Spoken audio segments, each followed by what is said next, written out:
জনাব, সবাইকে সালাম। আমি সগির আহমেদ। এবার এসেছি পাপোশ নিয়ে। আমার এখানে রং বেরঙের পাপোশ পাবেন, দামি কম দামি পাপোশ পাবেন।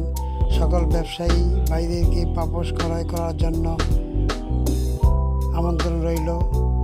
যারা হার্ডওয়্যার ব্যবসা করেন তারা এই পাপোশ কিনতে পারেন, ক্রয় করে খুচরা দামে বিক্রি করতে পারবেন।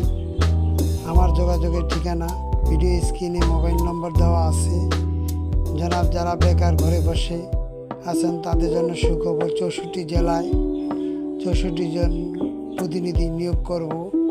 তারা ব্যবসার আইডিয়া নিয়ে ব্যবসা শুরু করে দিতে পারেন। তাই অতি সত্বর আমার সাথে যোগাযোগ করুন। আমার মোবাইল নাম্বার হলো 01919455232। এই নাম্বারে যোগাযোগ করবেন। পাপোশ আর পাপোশের অভাব নাই।